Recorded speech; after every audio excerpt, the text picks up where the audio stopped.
रोहित और कोहली पिछले कुछ दिनों से अफवाहों का बाजार गर्म है कि क्या ये दोनों 2027 का वर्ल्ड कप खेल पाएंगे। क्या गंभीर और अजीत आगरकर अब इनको हटा देंगे या फिर ये दोनों खुद ऑस्ट्रेलिया की सीरीज के बाद में रिटायरमेंट का ऐलान कर देंगे। चलिए आज सारी अफवाहों के ऊपर एक फुल स्टॉप लगाते हैं, क्योंकि आगरकर ने फाइनली मुंह खोला है, जिसके की बात बहुत बातें चल रही थी। दरअसल कहानी शुरू होती है वहीं से जहां से उठा था पूरा तूफान, जब रोहित शर्मा से ओडीआई कैप्टनसी ले ली गई थी, या यूं कहूं छीन ली गई थी। शुभमन गिल को कमान सौंप दी गई, टीम घोषित हुई ऑस्ट्रेलिया टूर के लिए, और तब से एक ही सवाल कि क्या ये आखिरी डांस है हिटमैन और कोहली का। प्रेस कॉन्फ्रेंस में अजीत आगरकर कुछ बोले नहीं।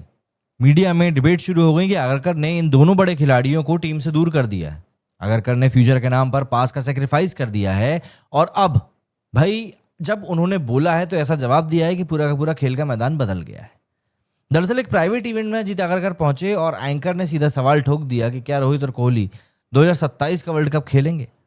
तो आगरकर ने मुस्कुराकर जवाब दिया कि हर मैच में आजमाना बेवकूफ़ी होगी, जब वो खेलना शुरू करेंगे तभी उनका आकलन हो पाएगा, पर उनकी जगह खतरे में नहीं है। ये शब्द छोटे ज़रूर थे, लेकिन इनके पीछे का मायना जो था वो बहुत बड़ा था। Neither are they out nor they are done. Agarkar ने साफ कहा कि अगर वो ऑस्ट्रेलिया में रन नहीं भी बनाते हैं तो इसका मतलब ये नहीं है कि उन्हें टीम से निकाल दिया जाएगा, और अगर वे 3 शतक मार देंगे तो इसका मतलब ये नहीं है कि 2027 वर्ल्ड कप में पक्के हो गए। मतलब अब सब कुछ गो विद द फ्लो के साथ होने वाला है। आगरकर के बयान में 2 बातें बहुत क्लियर थीं। पहली कि वो दोनों अब भी टीम इंडिया के लिए पिलर हैं। दूसरी, बीसीसीआई और ब्रॉडकास्टर्स दोनों के लिए ब्रांड वैल्यू है। सोच कर देखो, रोहित शर्मा और विराट कोहली सिर्फ खिलाड़ी नहीं है, वो एक इमोशन है इंडिया के लिए। उनके होने से ही मैच का टीआरपी बढ़ेगा, उनके शॉट पर ही क्राउड में एक लहर उठती है। आगरकर जानते हैं कि टीम इंडिया में अभी भी एक फॉर्मेट ऐसा होना चाहिए जहां ये दोनों सितारे खेलें, क्योंकि ये सिर्फ क्रिकेट नहीं बल्कि कनेक्शन के लिए भी जरूरी है, फैंस और लेजेंड्स के बीच में। अब सवाल यह है कि आने वाला रास्ता क्या है। आगरकर ने कहा कि 2027 अभी बहुत दूर है, फिलहाल हम इन दोनों को नहीं छेड़ने वाले, कम से कम अगले 6 महीने से 1 साल तक तो बिल्कुल भी नहीं। रोहित और कोहली को कोई टच भी नहीं करेगा, यानी अभी के लिए गेम सेफ है, पर हाँ, परफॉर्मेंस ही अल्टीमेट जज है। अगर ऑस्ट्रेलिया में रन्स बरसे, अगर 2025 तक कंसिस्टेंसी रही, तो कोई ताकत इनको वर्ल्ड कप के स्क्वाड से हटा नहीं सकता।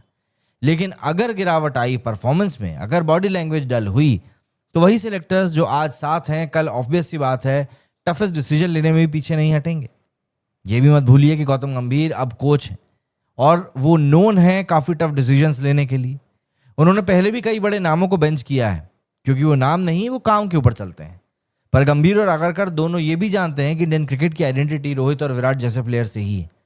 उनके बिना ड्रेसिंग रूम खाली सा लगता है, उनके बिना वो इंटेंसिटी भी दिखाई नहीं देती मैदान के ऊपर।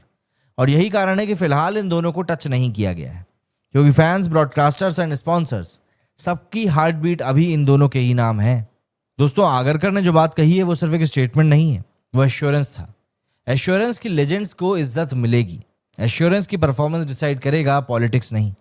रोहित और कोहली 2 नाम, एक लेगेसी। एक ने टीम को फेयरलेस बनाया और दूसरी ने टीम को रूथलेस बना दिया, और अब वर्ल्ड कप 2027 का सफर इन दोनों के शोल्डर्स पर ही टिका हुआ है। क्योंकि भाई, टीम इंडिया बिना किंग और हिटमैन के एक बॉडी है पर दिल नहीं है। उनको हटा दोगे तो नया चैप्टर शुरू होगा, पर किताब अधूरी रह जाएगी। रोहित और कोहली अभी खत्म नहीं हुए हैं, अभी भारत का वर्ल्ड कप भारत आना बाकी है।